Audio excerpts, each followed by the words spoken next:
The Homesteading Hangover: How AnCaps Manufacture Victimhood to Justify Land Theft. Introduction: The Myth of the Stolen Birthright. Anarcho-capitalists love to tell themselves a romantic frontier story. If only the evil state and its pesky collectives hadn't claimed all the land, they'd be out there, musket in hand, heroically, homesteading, virgin territory like modern-day pioneers. But the 21st century offers no untouched prairies, only cities, suburbs, and lands that are already owned, managed, or co-owned by someone else. This reality is unbearable for those whose moral identity rests on the Lockean fantasy of mixing labor with nature. So they conjure up a coping mechanism, a victimhood narrative. Step 1. Pretend the Lockean proviso never happened. They loudly reject the Lockean proviso, the idea that appropriation of land must leave enough and as good for others, but they can't justify taking already occupied collective land without it. Their position is self-contradictory. They insist they can claim land even when none is available without harming others, but when a collective already occupies it, they suddenly need the proviso to say, it wasn't really theirs in the first place. In other words, the proviso is evil when it limits them, Holy Scripture when it empowers them. Step 2. Ignore the 16-year warning period. Every citizen has roughly 16 years to learn the system they live in before they start paying full taxes and signing contracts. During that time, they not only gain the chance to study taxation, property law, and national jurisdiction, they also benefit from the very system they claim to be enslaved by. For nearly 2 decades, they use public schools, public roads, utilities, national defense, and public infrastructure before contributing a single tax dollar.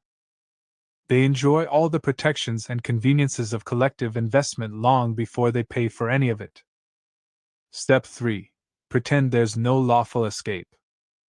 They cannot cope with the fact that the system they dislike can be changed, legally, if enough citizens agree.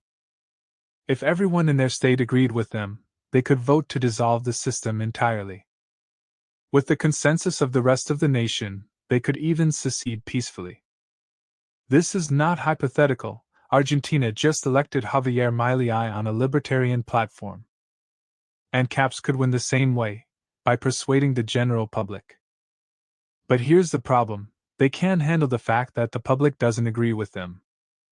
They could work to change that, but instead they claim the game is rigged, and that democracy itself is invalid unless it produces their preferred result. Step 4. Mistake the obvious for profound. They think they're dropping a world-shattering truth bomb when they say, taxation is theft, or rail against public spending. As if no one else has ever noticed that taxes are taken without direct consent. But the average citizen already intuitively knows taxes are unpleasant. People roll their eyes, not because they don't understand, but because they do. The difference is, most people weigh the trade-offs and accept that taxes fund the very systems they rely on. AnCaps interpret the lack of enthusiasm for their revelation as proof the world is full of brainwashed sheep, when in reality it's because their pitch rarely gets further than a few delusional hippies nodding in agreement. Step 5. Rewrite history to avoid real effort. They dream of inheriting land without doing the hard work their forebears actually endured, hard work that historically meant displacing entrenched indigenous populations, building settlements from scratch, and in some cases fighting revolutions against formidable opponents.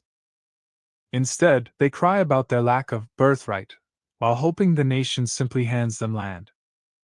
This way, they can free ride on the existing national defense without ever having to solve the far more complex problem of defending an anarchist society against external threats. Step 6. The spaghetti string, victimhood standard. Their victim narrative is so fragile that it doesn't matter how little constraint they face. If they were held back by a single string of cooked spaghetti, they would still claim to be oppressed. They mistake every requirement to coordinate with others as evidence of chains and whips. Step 7. The permission equals slavery mantra. One of their favorite excuses is that asking for permission to enter or use something proves you are a slave. But international borders are not open invitations. An entry into another country is a privilege negotiated by one's own nation, not an inherent right. They enjoy the privileges their citizenship buys them: passport protections, trade agreements, consular assistance, while denying the legitimacy of the very system that secures those benefits. Step 8. Redefine theft to fit the narrative. Once victimhood is established, they rewrite the definition of theft to include any collective ownership they can't personally opt out of. National parks? Stolen land? Indigenous reservations? Stolen land? Cooperative farmland? Stolen land. Private homesteading is sacred, but collective homesteading is illegitimate, unless they can dismantle it and reassign it to themselves. Why this narrative fails.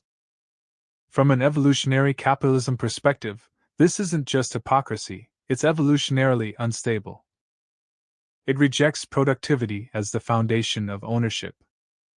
The highest bidder or producer should control the resource, not whoever can invent the most self-serving grievance. It undermines market efficiency. By treating all collective property as illegitimate, they create an artificial monopoly opportunity for themselves. It incentivizes grievance over contribution. Victimhood becomes moral currency, shifting focus from production to complaint. Conclusion: from homesteading to home stealing. The AnCap land victim narrative is a survival mechanism for an ideology that can't adapt to modern reality. They had years to learn the system, avenues to change it, examples of countries shifting toward libertarianism, and legal options to leave it, but instead, they cling to an inconsistent moral framework that uses the Lockean proviso when it's convenient, discards it when it's not, enjoys public goods for free for years, avoids the historical hard work of actually acquiring land, and calls spaghetti string inconveniences slavery beneath the rhetoric. It's not about liberty, it's about entitlement without responsibility.